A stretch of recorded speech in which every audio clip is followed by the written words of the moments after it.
Fala, Alminha, o desafio de se viver nesse mundo. Esses dias eu estava pensando sobre isso. Eu tenho muito interesse em assuntos mais espirituais, enquanto meu marido, ele é muito mais focado nos objetivos da vida.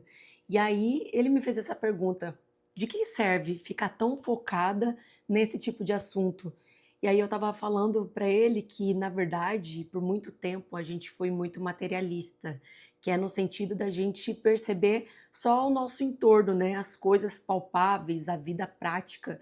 Mas com o passar do tempo, a gente começou a amadurecer mais essa ideia de espiritualidade, que significa entender que a nossa vida aqui é transitória.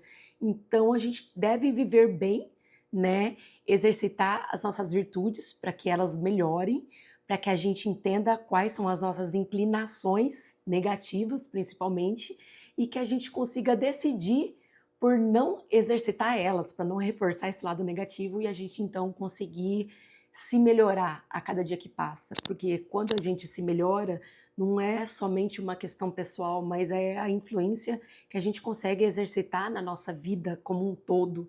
E eu abri o Evangelho hoje e estava falando sobre o homem do mundo. O que seria esse homem do mundo? E aí me veio essa reflexão sobre esse lado material, sobre esse lado espiritual, sobre a nossa busca constante em querer o equilíbrio. E então, como a gente deveria se purificar, então? E, na verdade, tudo começa no nosso pensamento. Muitas vezes a gente acredita que quando a gente vai na igreja, quando a gente vai tomar um passe, que aquilo de fato nos melhora, né? Nos limpa, nos purifica. E realmente, quando a gente se propõe a ir a esses lugares, a gente também se eleva, né? A gente deixa para lá o que não importa, as desavenças, os pensamentos negativos. E nesse momento a gente consegue essa comunhão, sentir essa frequência, essa vibração, a gente de fato se melhora. Mas e o depois? E quando a gente coloca o pé para fora desse lugar, o que acontece? Porque a gente é muito influenciado e principalmente pelo pensamento de outras pessoas. Você sabia disso? Pode reparar que às vezes a gente entra em sintonia fácil com alguém. E por isso, e justamente por isso, a gente fica tão vulnerável. Às vezes a gente está até bem, está tranquilo, mas aí vem uma pessoa que está com o pensamento perturbado e ela nos influencia por completo, porque a gente sente aquela descarga de adrenalina que vem desse pensamento da pessoa, que vem dos nossos gatilhos pessoais, que a gente acaba acionando e a gente começa a gerar um tumulto interno. Você já viu aquele experimento da água que o japonês fez? Ele, por meio do som, fez testes com a água. Ele colocava heavy metal, ele fazia oração, ele falava palavras de amor, palavras de ódio. E aí, depois que acionava essa frequência sonora perto da água, ele congelava essa água, que aí ficavam os cristais ali, dava para ver como que ficava o formato deles. E a gente consegue perceber então a influência da frequência das coisas na água. E agora você pensa nós, que somos seres humanos e que temos grande parte do nosso corpo sendo água. E o que acontece com esse tipo de frequência? E essa frequência pode vir de nós, principalmente dos nossos pensamentos, quanto podem vir também das pessoas com as quais a gente convive. Porque às vezes a gente começa esse processo de amadurecimento tendo uma conversa interna. Vem um pensamento ruim, a gente fala, não, cancela esse pensamento, quero pensar outra coisa. E faz isso. Agora, quando a gente convive com outras pessoas, às vezes a gente não sabe colocar um limite claro, no sentido de que não vamos falar disso porque, ó, isso tá com uma frequência ruim, isso vai fazer eu me sentir mal. A gente tem essa dificuldade. E por que eu tô falando de pensamento? Porque ele é fundamental para nossa purificação. Certa vez eu li uma história do livro do André Luiz, uma das obras que ele tem, e eu achei muito interessante. Para quem não sabe, o André Luiz, ele conta, relata o que ele passou no mundo espiritual, né? E observando como que, inclusive, funciona o nosso mundo. Esse mundo interno que, às vezes, a gente não tem essa capacidade, lógico, né, de ver o que está acontecendo. E eu achei muito pertinente e me impressionou bastante certa visita que ele fez a um centro espírita e que as pessoas iam lá em busca de paz e tudo mais. E aí ele observou uma mulher que ela estava com uns pontos escuros no corpo. E aí ele perguntou para o instrutor dele, mas o que é isso? O que são esses pontos escuros? E aí o instrutor disse que antes dela ir lá tomar um passo, buscar, ela estava brigando com o marido. E para você ter ideia de que talvez ela fosse remoendo sentimentos, uma angústia, uma tristeza, e isso provoca alterações no nosso corpo. E a gente é energia, então a gente realmente acaba se modificando internamente. Inclusive, essa é a causa de muitas doenças, porque a gente, quando desequilibra o nosso corpo, a gente traz mutações para as nossas células e que nos prejudicam fortemente. E então, ali, depois daquele passe, foi como se ela se purificasse, porque ela se elevou, ela pediu ajuda. Por que que a gente deve orar, né? Por que que a gente deve colocar Deus na nossa vida antes dos nossos projetos, depois em agradecimento? Será que isso de fato modifica a situação? Modifica no sentido de que a gente se vê humilde, né? A gente se vê mais livre dessa arrogância, prepotência, né? Orgulho, vaidade. E a gente reconhece que a gente faz a nossa parte, mas nem tudo depende de nós, né? Existe aquele fator sorte, e essa sorte vem ao encontro de quando a gente está preparado, mas também é algo que às vezes a gente não consegue explicar, né? Como a gente estar no lugar certo, na hora certa, com as pessoas certas.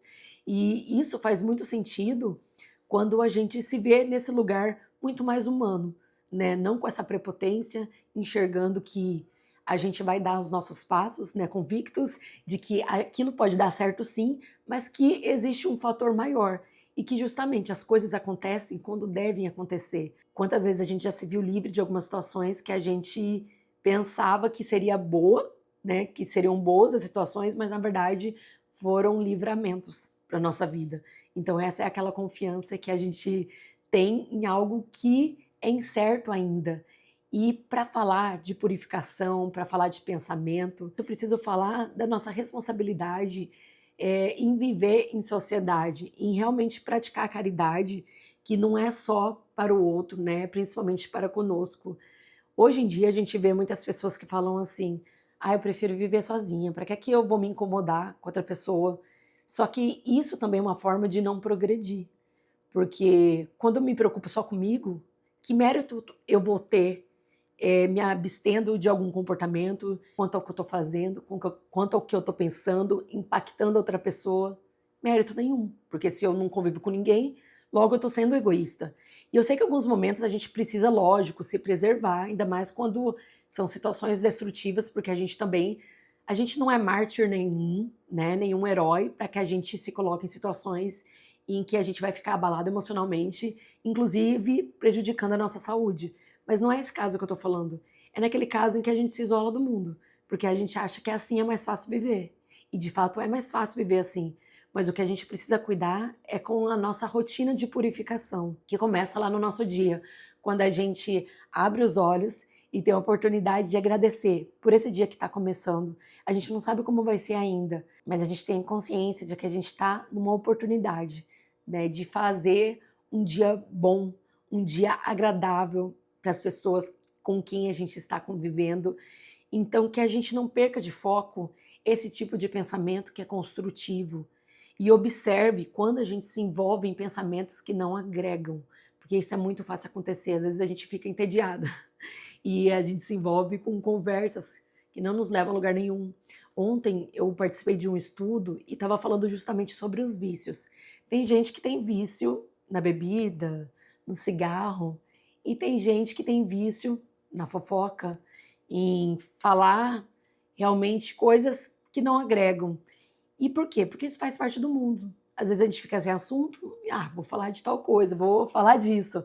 Mas isso é um vício também.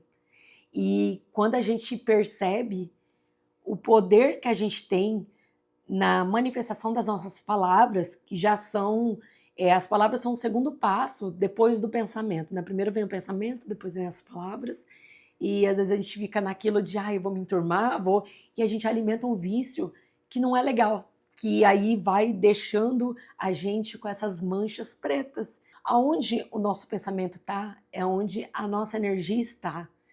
E hoje em dia a gente tem que tomar muito cuidado, porque é muito fácil a gente pegar o celular e cada hora estar num lugar diferente, né? Às vezes a gente acha que estados inferiores, por exemplo, muitas pessoas falam, eu estou vivendo um inferno, de fato. A nossa mente pode nos levar para qualquer lugar. E é tão poderosa a nossa mente que a gente consegue ser auto-obsessivo, sabe? A gente consegue ficar numa obsessão de pensamentos e somente nós somos capazes, por meio do esforço próprio, de cortar esses pensamentos. Então a gente é responsável por cortar os pensamentos e por conhecer como que a gente aumentaria a nossa frequência e assim estar constantemente nos purificando. A gente pode procurar sim esses lugares que vão nos elevar, nos ajudar a manter essa frequência, mas depois é por nossa conta. Um dia eu percebi um abismo que existia entre meu comportamento e entre fazer um estudo desse que me elevasse. Eu estava em casa e lidando com criança, minha filha mais nova, e eu percebi que eu estava perdendo a paciência, porque hoje em dia parece que as crianças testam a gente. E aí eu estava brava, tal, e aí eu pensei, nossa, eu tô nesse estado agora e daqui a pouco eu vou ali falar de paz. Parecia um abismo gigantesco entre uma coisa e outra. E às vezes a gente vive realmente essa dualidade. Mas por quê?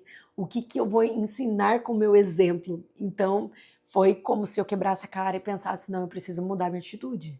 Eu vou ter que aprender a fazer de um jeito diferente.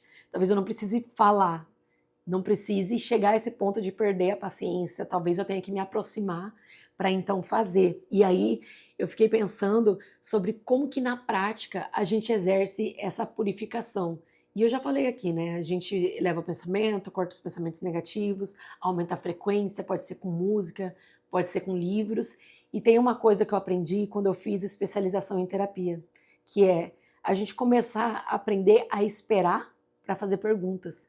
Porque a gente é muito rápido em levar tudo para o lado pessoal e ficar ofendido e acionar gatilhos, mas isso nos atrasa muito porque a gente fica invigilante, né? Então a gente deveria esperar para pensar qual que seria a melhor pergunta, para que aquela pessoa pensasse sobre esse comportamento dela, porque às vezes a pessoa se julga assim, eu tô nesse caminho de evolução, eu tô assim, eu tô assado, mas quando você faz uma pergunta, mas será que esse comportamento tem a ver com esse caminho que você tanto fala? A pessoa começa a cair em si, porque a gente vive essas situações que são diversas. A gente quer ter determinado comportamento, mas na prática às vezes é muito difícil, porque a gente está nesse processo de aperfeiçoamento. Só que enxergar já é o primeiro passo. Então que a gente consiga elaborar mais perguntas e que essas perguntas façam a nossa convivência ser melhor. Se você tiver consciência disso que eu te falei, olha só como que influencia a fala de outra pessoa, o mental de outra pessoa na nossa vida, o que a gente está falando, tá tudo aqui. Essa energia que pode ser negativa para nossa casa, para nossa vida, para o nosso estado mental, para nossa saúde, a gente sabe disso. Então a gente precisa começar a cuidar na nossa frequência. E às vezes esse assunto pode ser muito profundo para algumas pessoas, pode ser difícil para outras que estão, inclusive, nesse aspecto puramente material. Eu sei que eu não falo para todas as pessoas, eu falo para pessoas que estão mais nesse caminho da espiritualidade, porque esse é o meu caminho. Então eu sei como é grande o desafio de às vezes não poder falar para a pessoa o que está acontecendo no seu mundo interno, não ter essa abertura. Então justamente estou falando para você que está nesse caminho e que talvez precise buscar outras alternativas para que você mantenha essa sanidade, o seu equilíbrio. E eu falo por experiência pessoal, eu testo de tudo, né? Justamente porque às vezes a gente vive num mundo diferente das outras pessoas que convivem com a gente. Mas a gente que está nessa busca, a gente não pode desistir. Então a gente tem que saber o que fazer para se elevar e como não entrar em guerras desnecessárias, para que a gente se preserve e para que a gente aprenda a impor limites, para que então a gente mantenha essa pureza pessoal e também essa pureza onde quer que a gente esteja. Eu espero que essa mensagem tenha valido a pena para você hoje.